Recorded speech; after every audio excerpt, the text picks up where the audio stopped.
I wanted to tell you that this is not the nose that I was born with. I'm just going to put that out there. I had plastic surgery when I was 16. I had my nose done. So it was really big. That's the reason that I did it. It's not something that I usually talk about very much, but I'm going to talk about it here with you. It was big. It was in the next grade in school. It was in a different zip code. That's how big it was. Friends of mine now are so surprised that I did this because I'm just not the kind of person to do that sort of thing. Like, I wouldn't dream of getting a tattoo. I just don't think that you should write on yourself with permanent marker. Actually, my problem with a tattoo is not the ink, it's the indecision. I just don't know how you could come up with a single image that you're gonna like for the rest of your life. If I were gonna get a tattoo, I would just save a little time and tattoo on some really nicely drawn varicose veins. I think that would be the way to go.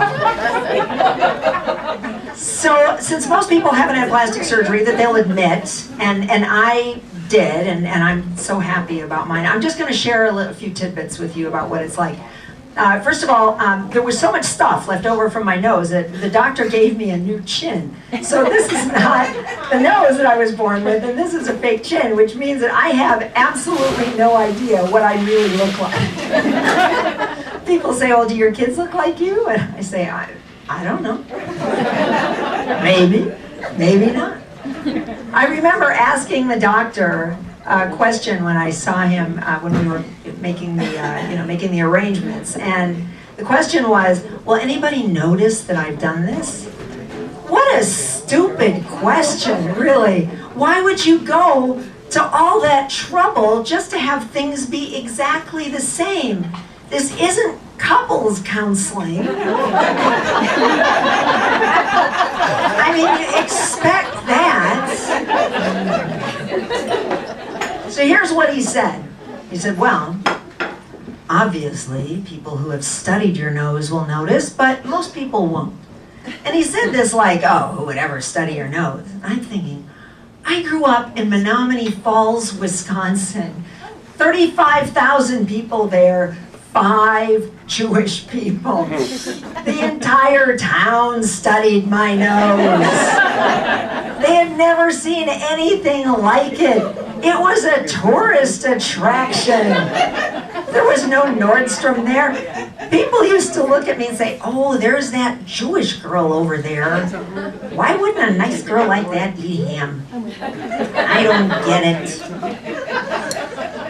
All right, so I did this over winter break, and when I went back to school, in order to get to the cafeteria, which is where everybody gathered in the morning, you had to go through this big hallway that was lined on both sides with all these boys, the Menominee Falls boys. It was like running a gauntlet of future used car salesmen. So I'm almost all the way through this thing, and then Phil Tarantino, no relation to Quentin, Phil Tarantino, who's like the loudmouth king of my class, yells out, hey, Semon!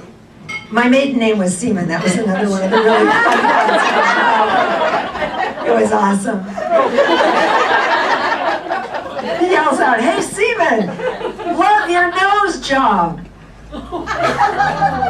So I didn't know whether I should be embarrassed or excited because Phil Tarantino had studied my nose, and Phil Tarantino never studied anything.